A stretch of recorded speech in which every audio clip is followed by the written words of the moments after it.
నేను అనుకున్న ఇవాళ ఫంక్షన్ కాదు, వర్షం పడుతున్నది అయినా తల్లిదండ్రులు కూడా ఓపిక చూడండి, పిల్లలను పంపించారు, స్పోర్ట్స్ మెన్స్ వచ్చారు. కనుక నా ఉద్దేశంలో అందరు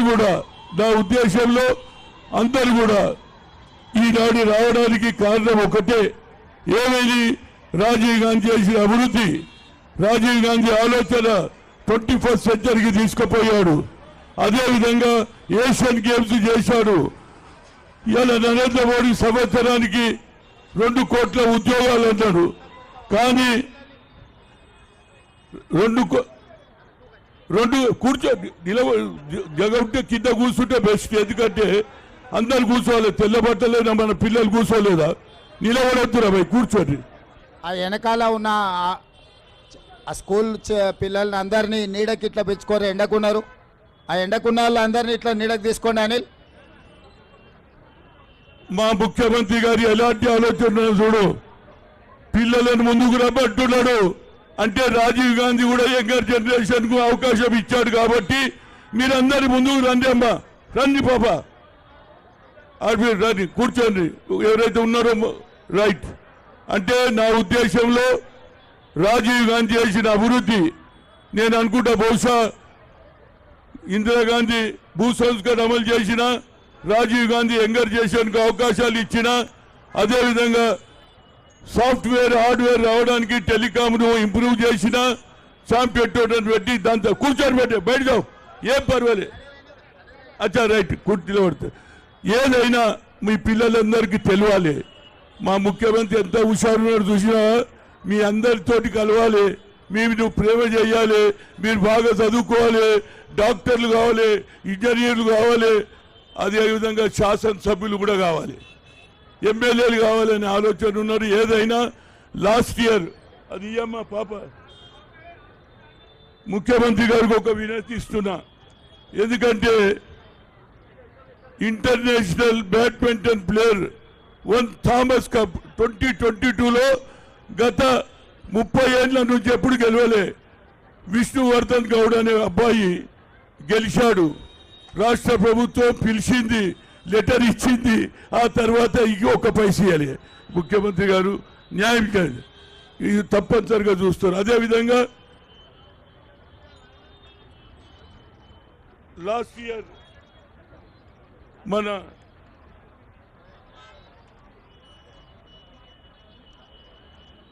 క్రికెట్ ప్లేయర్ ఏం పేరు క్రికెట్ శ్రావణి, లాస్ట్ ఇయర్ నేను 1000 ఇచ్చిన, ఆ తర్వాత అమ్మాయి ఏది లీగల్ మ్యాచ్లు ఆడడానికి శ్రీలంక మలేషియా పోయింది.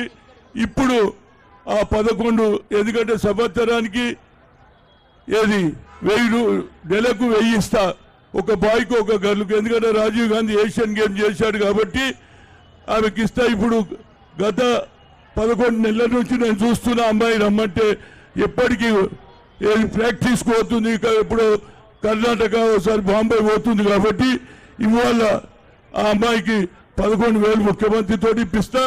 అదేవిధంగా లాస్ట్లో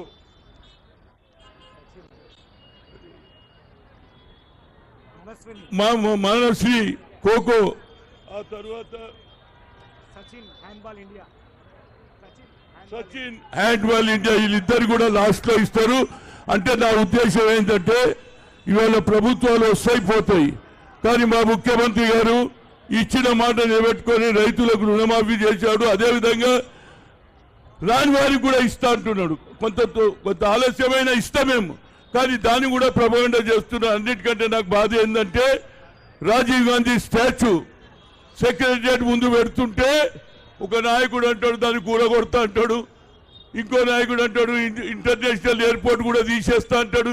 ఎక్కడ న్యాయం రాబాయి ఇది? నువ్వు తెలుగు తల్లి పెడితే మేము వద్దన్నావు రాబాయి, నువ్వు పెట్టుకున్నావాడా? ఇది ఎక్కడ అన్యాయం అండి? నువ్వు తీసేస్తా, స్టాచ్యూ పలగొడతా. అదే మీ నాయన ఎక్కడికి వెళ్ళి వచ్చిండు?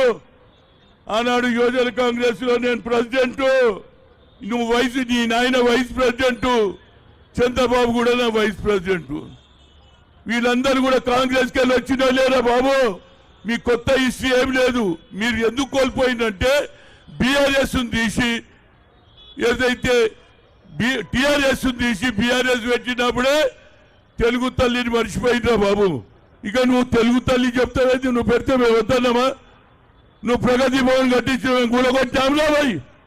నువ్వు సెక్రటరీ కట్టిస్తే మేము కూలగొట్టామా?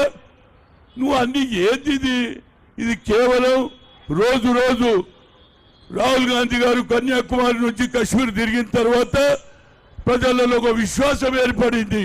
ఏమని? నేను పవర్లు వస్తే బడుగు బలైన వర్గాలకు న్యాయం చేస్తాడు, ఎక్స్రే అన్నాడు, జిత్తిన ఇచ్చేదారి ఉద్యమం కులగానే చేస్తా అన్నాడు.